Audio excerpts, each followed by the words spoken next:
Enfim, amigos e amigas, nosso tema hoje é um tema muito interessante, muito importante, eu creio que também cercado de muita informação, de muita desinformação, de muitas verdades e muitos mitos. E nós vamos tentar buscar uma linha mediana entre esses mitos e essas verdades sobre a reposição hormonal feminina, tá? Então, as pessoas que estamos aqui juntas, me perdoem se em algum momento eu vou ter que usar um linguajar um pouco mais rebuscado, né?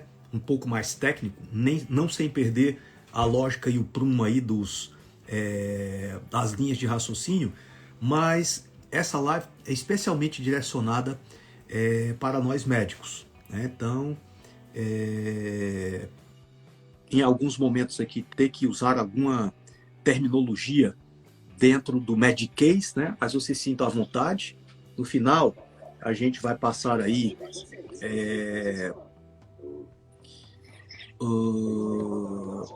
vamos passar aqui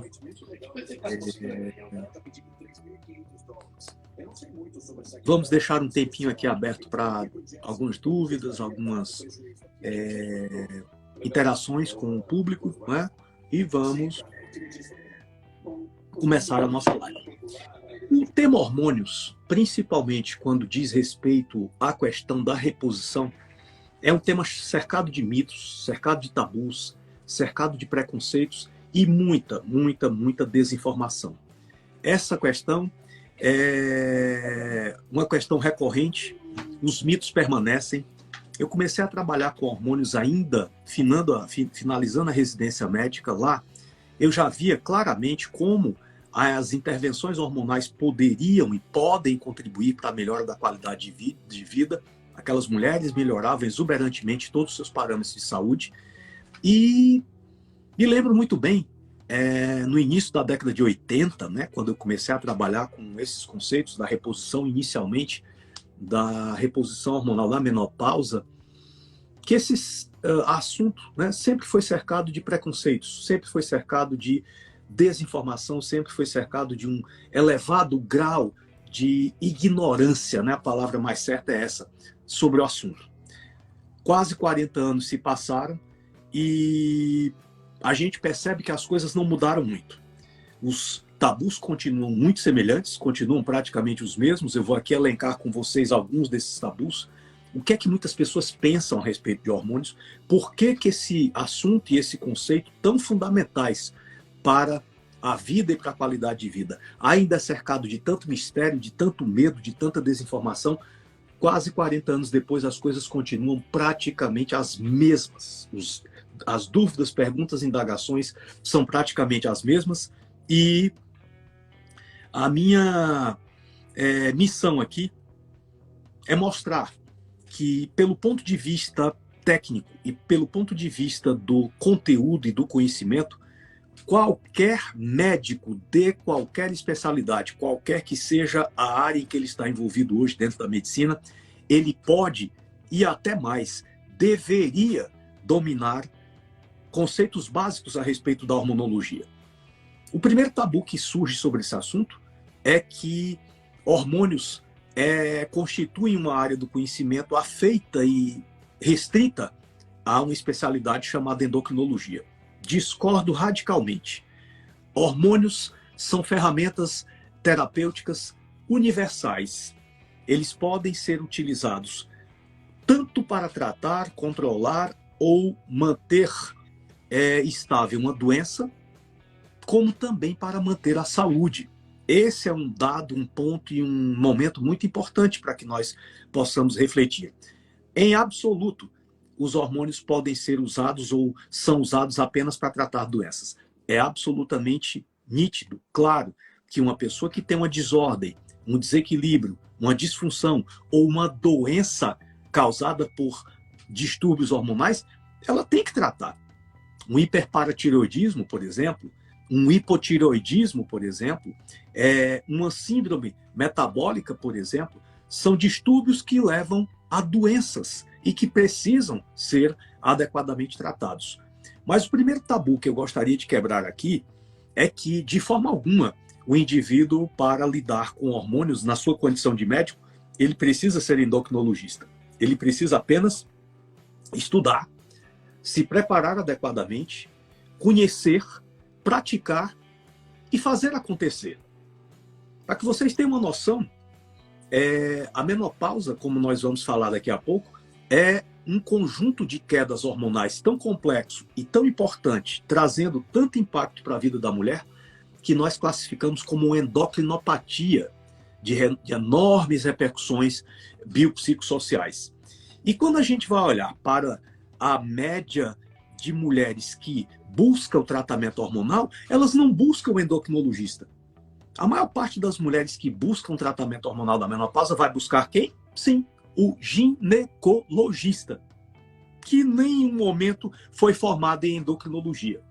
Por outro lado, quando a gente vai lá conversar com os colegas da endocrinologia, pergunta: é frequente no seu consultório, no seu dia a dia, na sua clínica, você tratar a menopausa? Pouquíssimos, contados nos dedos das mãos, endocrinologistas tratam a deficiência hormonal da menopausa. Então, nós na medicina construímos alguns feudos, algumas ilhas, aonde é muito perigoso nós permanecermos lá dentro e alegarmos que aquela ilha pertence a mim ou ao outro lá. A ilha da cardiologia, a ilha da neurologia, a ilha da geriatria, a ilha da endocrinologia. Essas ilhas acabam fragmentando o conhecimento de uma forma tal que o profissional tende a perder a noção do todo.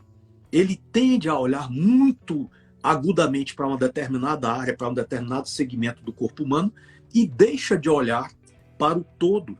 E muitas vezes nós esquecemos que o ser humano é uma máquina integrada. Corpo, mente, espírito, energia. Tudo isso tem que estar em alinhamento. Não faz sentido você ter uma visão focada em uma determinada área do corpo humano, ter uma prática de uma determinada especialidade e não lembrar, não manter em mente, não manter viva a noção de que o corpo humano é um todo. Não podemos perder jamais essa visão. Então, aqui o primeiro tabu que eu gostaria de quebrar. No momento que você se qualifica como médico, recebe uma licença para praticar medicina e um número vinculado a um conselho de um determinado estado desse país, você está apto para praticar legalmente a medicina, você está apto para praticar a hormonologia. Eu venho ensinando esse assunto há quase 20 anos, aliás, há 20 anos, esse ano nós estamos completando, o Grupo Longevidade Saudável completa 20 anos dedicados ao ensino médico, é um braço do nosso trabalho, além do nosso atendimento prático clínico no dia a dia, maior parte do tempo eu me dedico ao ensino médico. Nesses 20 anos de existência do Grupo Longevidade Saudável, nós temos um curso introdutório ao assunto. Esse curso deságua para aqueles que querem se aprofundar no tema em uma pós-graduação lato sensu, que dura mais 2 anos. Esse colega percorre uma trilha do conhecimento com mais ou menos 700 horas de treinamento nesta área. E com muito orgulho, eu posso dizer para vocês, e também com muita humildade, este ano nós completamos 11 mil médicos por mim formados nesse país. E esses médicos que aprenderam e têm aprendido a incorporar hormônios na sua prática do dia a dia, são pertencentes a 37 especialidades médicas diferentes. Para que vocês vejam que não é de forma alguma um pré-requisito obrigatório entender princípios de hormonologia, princípios de fisiologia hormonal, não há nenhuma necessidade de um indivíduo ser endocrinologista. Esse é um mito absolutamente desarrazoado e que não tem qualquer justificativa sob nem um prisma. O profissional precisa ser endocrinologista. Ele precisa, como eu já disse, estudar, dedicar-se a esse tema, passar a praticar no seu dia a dia e entender uma coisa que eu falo e de forma recorrente e exaustiva. Um momento qualquer, nós médicos vamos ter que nos convencer que hormônios trabalham a favor da vida. Não tem o menor sentido o indivíduo ter medo de hormônios, quando, na verdade, ele deveria ter medo de remédios. Hormônios são moléculas que existem no nosso corpo desde que nós estamos sendo gerados dentro da cavidade uterina das nossas mães. O feto já produz hormônios. A placenta produz hormônios. Hormônio é um assunto, é uma coisa, é uma molécula que faz parte da nossa vida desde antes do nosso nascimento. E é incrível que as pessoas têm medo de hormônios, mas não têm medo de remédios.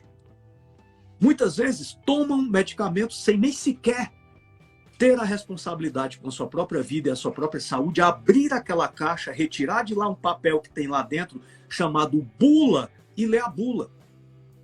A bula é uma descrição de como aquela substância funciona no seu corpo e que possíveis efeitos colaterais ou adversos podem ocorrer a partir do momento que você começar a colocar aquilo para dentro da sua boca, para dentro do seu corpo.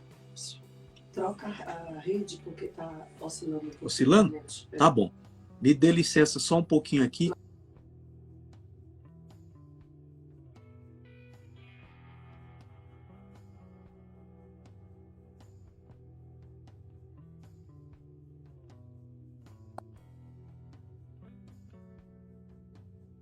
Um minutinho, tá, gente? Eu tô só trocando a rede.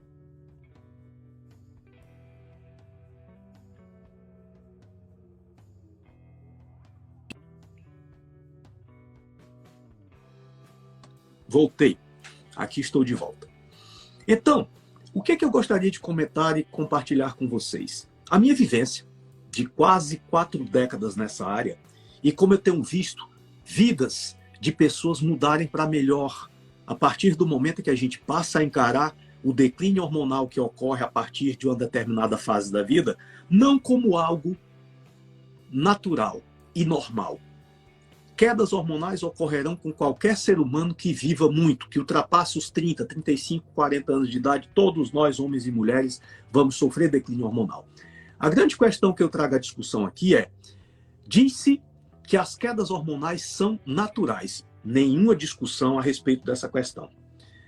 Cair hormônios ao longo da vida, ao longo do envelhecimento, é um fenômeno completamente natural. Mas o que é que nós temos que levar em consideração? Que, a partir do momento que nós estamos vivendo cada vez mais, no caso da live de hoje, que é a saúde hormonal feminina, para vocês terem uma visão, a mulher vive no Brasil hoje, em média, 80 anos. E a idade com que ela entra em menopausa não mudou. As mulheres continuam perdendo as suas funções ovarianas por volta de 50 anos. Se você está vivendo cada vez mais além dos 50 anos e a idade da menopausa não oscilou, aliás, tem até diminuído, é notório que essas mulheres vão passar mais de 1/3 da vida delas em um estado de completo desequilíbrio, anárquico desequilíbrio metabólico. Porque é isso que causam as quedas hormonais, uma anarquia metabólica. E essa anarquia leva a um grau de descomunicação e um grau de desordem no nosso corpo de uma magnitude tal que acaba nos expondo e nos vulnerabilizando a uma grande quantidade de desequilíbrios que levam a comorbidades e que, por sua vez, levam às doenças. Eu poderia elencar aqui uma quantidade imensa de doenças que poderia ser, na pior das hipóteses, minimizadas, se nós tivéssemos como cultura, como hábito, como prática, dosar de maneira regular e recorrente os hormônios de pessoas que nos procuram, independentemente dela ter ou não sintomatologia. Então, essa é a primeira coisa que eu gostaria de comentar aqui com vocês. Declínios hormonais, amigos e amigas, são condições metabólicas que irão afetar todos nós, seres humanos. Ninguém vai escapar disso. Questão: essas quedas hormonais são naturais, ocorrem com todos, mas as repercussões não são normais. Esse é um raciocínio que nós deveremos manter de maneira clara e firme na nossa mente. Queda hormonal é natural, porque ocorre com todos, mas suas consequências são absolutamente anormais e evitáveis. Esse é um raciocínio que não pode fugir da nossa mente. De modo que conhecer esses princípios, conhecer de que maneiras essas quedas se instalam, quais as repercussões, sinais, sintomas e problemas que as mulheres vão padecer e vão sofrer a partir do momento em que essas quedas se instalam, é um dever de qualquer médico. Quanto mais fisiologia hormonal nós conhecermos, menos a caneta nós vamos ser tentados para usar, assinando prescrição de medicamentos. Quanto mais equilíbrio hormonal, menos catabolismo. Quanto menos catabolismo, menos desgaste funcional. Quanto menos desgaste funcional, maiores as chances de um indivíduo viver de forma mais saudável. E se ele está vivendo de forma saudável, ele não vai ter por que entrar numa farmácia para comprar medicamentos. Doutor Ítalo, então você é contra os medicamentos? Absolutamente. Não entendam mal as minhas palavras. O que eu estou dizendo é que antes de prescrever qualquer medicamento para qualquer problema, o médico deveria ter o zelo de avaliar os hormônios dessas mulheres para que ele fosse surpreendido com a quantidade imensa de condições e de situações clínicas do dia a dia, de doenças que nós poderíamos simplesmente evitar, mantendo essas pessoas vivendo em equilíbrio hormonal. Essa é a primeira noção que nós precisamos ter aqui. Então, primeiro tabu. Hormônio não é só para endócrino. Hormônio é para qualquer médico que se interesse em manter pessoas saudáveis, manter a qualidade de vida. Ao invés de esperar pelas doenças, aprender que mais importante do que tratar doenças é tratar a saúde. E uma das formas mais importantes de tratar a saúde é manter pessoas vivendo em equilíbrio hormonal. Primeiro tabu. Segundo tabu. Declínio hormonal só ocorre na menopausa. Um absurdo. Né? Absolutamente anacrônica essa visão. Eu só vou me preocupar com hormônios quando essa mulher entrar em amenorreia e não mais menstruar. Aí, se ela tiver fogachos, ondas de calor, irritabilidade, mudanças do humor, eu vou intervir por algum tempo, uso alguns hormônios e depois paro, porque essa mulher já está envelhecendo e não vai precisar usar mais hormônios. Um erro atrás do outro, atrás do outro, atrás do outro. Preciso que nós entendamos que os ovários, as gônadas femininas, elas são altamente vulneráveis e respondem a um grupo de hormônios que são produzidos e que nós chamamos hormônios da base. Primeiro hormônio que afeta nas funções ovarianas, melatonina. A melatonina tem um efeito sinergístico imenso com as funções ovarianas e a melatonina é um hormônio produzido essencialmente durante o sono profundo. Então, o que é que vocês já são capazes de concluir daqui? Que uma pessoa que dorme tarde, que dorme mal, que acorda mal, acorda cansada, o ambiente de dormir é inadequado, não é silencioso e escuro o suficiente. Essa pessoa troca o dia pela noite, essa pessoa dá plantão noturno, essa pessoa vai dormir desfalecida na frente de uma televisão 1h da manhã. Essas pessoas estão desenvolvendo déficits importantes de melatonina e esses déficits de melatonina afetam diretamente a capacidade funcional ovariana e estudos hoje demonstram de maneira clara que declínio da melatonina pode abreviar a vida útil dos ovários. Então é imperativo que você, médico, passe a pesquisar de rotina a qualidade do sono das suas pacientes. Porque a partir do momento em que essas pessoas têm o fracionamento do sono, esse sono perde qualidade, esse sono não obedece um limite de 23 horas. Todos nós deveríamos estar dormindo após as 23 horas. Depois de 23 horas, você vai ter uma ruptura no ciclo de produção hormonal noturna e vai abreviar a sua capacidade de produção hormonal, acelerando de forma intensa os processos catabólicos do envelhecimento. O bem mais importante que nós temos, inegociável, é cuidar da qualidade do nosso sono.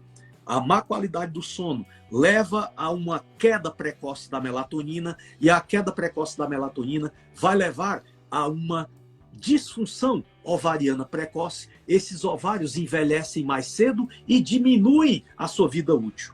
Então vocês estão vendo, o sono está diretamente conectado com as funções ovarianas. Qual é a outra coisa que está conectada com as funções ovarianas? Os seus níveis de vitamina D. Na realidade, é o hormônio D, não é uma vitamina. É um hormônio esteroide que comanda mais de 80 funções do nosso organismo, e os ovários são riquíssimos em receptores para a vitamina D. E nos ovários, a vitamina D regula a taxa de transcrição do RNA mensageiro. A síntese metabólica nuclear das células ovarianas depende de níveis circulantes fisiológicos de vitamina D. Então, o indivíduo que não toma sol adequadamente, que não consegue manter um nível adequado de vitamina D. Doutor Ítalo, o que seria um nível adequado de vitamina D? Sério, sério, sério? Nenhum de nós deveria viver com um nível sérico de vitamina D menor do que 80 nanogramas por decilitro. Isso é fundamental para que essa molécula hormonal, chamada vitamina D, tome conta de mais de 80 funções que ela regula no nosso organismo. Então, vocês estão vendo, a qualidade do sono afeta os ovários, a exposição ao sol, condição básica para produzir vitamina D, afeta as funções ovarianas. O que mais afeta as funções ovarianas? Um hormônio produzido nas suprarrenais chamado cortisol. É o hormônio responsável pela adaptação do corpo humano ao estresse. E se o indivíduo vive sob o estresse recorrente, vive sob o estresse excessivo e passa a ter um efeito cumulativo e aditivo do estresse, ele vai passar a ter também um esgotamento da córtex suprarrenal, que de início vai jogar esse nível de cortisol para um nível suprafisiológico, mas depois de algum tempo, dependendo da conjunção desses fatores estressores, essas pessoas vão tender a cair a produção de cortisol e viver no estado de catabolismo puro, chamado hipocortisolismo. E a deficiência de cortisol leva a uma redução da atividade dos receptores das células ovarianas que produzem hormônios. Olha como o corpo está todo integrado. Sono, melatonina, afetam os ovários. Sol, hormônio D, afeta os ovários. E estresse, hipocortisolismo, afeta os ovários. E, finalmente, o que também afeta gravemente as funções ovarianas? Tireoide. A produção de triiodotireonina, T3, é um hormônio fundamental para controlar a sensibilidade dos ovários aos peptídeos reguladores FSH e LH, hormônio folículo estimulante, hormônio luteinizante, que são produzidos na hipófise e regulam a produção hormonal ovariana. Pois bem, a capacidade de responder ao LH e ao FSH é um fenômeno dependente de níveis fisiológicos de T3. E pessoas que não conseguem viver com um aporte regular de T3 nos seus ovários podem passar a ter também uma redução precoce da sua capacidade de produção hormonal. Resumo: as quedas hormonais ocorrem muitos anos antes de uma mulher entrar em menopausa. O que significa tudo isso? Que é absolutamente tardio eu esperar que uma mulher entre em amenorreia, que ela pare de menstruar, para só depois olhar se ela vai ou não precisar repor hormônios. A avaliação das funções ovarianas tem que começar a ser feita juntamente com esses hormônios da base, melatonina, hormônio D, cortisol e T3, pelo menos a partir dos 18, 20 anos de idade. Pelo menos. É aí que nós começamos a preparar essa mulher para a menopausa, que vai chegar 30 anos depois. Não é, senhores, absolutamente quando essas mulheres param de menstruar. E é isso que eu procuro ensinar para os médicos. Zelar por esses ovários tão logo e tão breve quanto seja possível. Na primeira consulta que uma mulher vai ao médico, ela tem que ter esse perfil dos hormônios da base nitidamente avaliado, claramente avaliado, porque essa é a informação de base para que essas mulheres possam ter a vida útil dos seus ovários prevista e preservada. E que ela chegue na menopausa e passe uma fase tranquila, natural e suave de transição, com todos os hormônios que estão em declínio sendo reequilibrados, para que não haja nenhum comprometimento da sua qualidade de vida. Mas uma vez que esse conhecimento é detido por pouquíssimos médicos, pouquíssimos profissionais, na maior parte das vezes, essas mulheres só vão se preocupar mesmo com hormônios quando elas entram no climatério. a partir mais ou menos de 35, 40 anos, quando começam aquelas falhas, quando começam aquelas irregularidades menstruais, quando se intensificam problemas como a TPM, como a irritabilidade, como a retenção hídrica, como as mudanças do humor, do comportamento, mudanças metabólicas importantes. E aí, quando essas mulheres atingem essa faixa etária climatérica, né, que é a fase que antecede a menopausa e que sucede até os 65 anos, climatério é uma fase longa da vida das mulheres. Começa por volta dos 30, 35 anos, vai até por volta dos 65 anos. E ali pelo meio, as mulheres param de menstruar.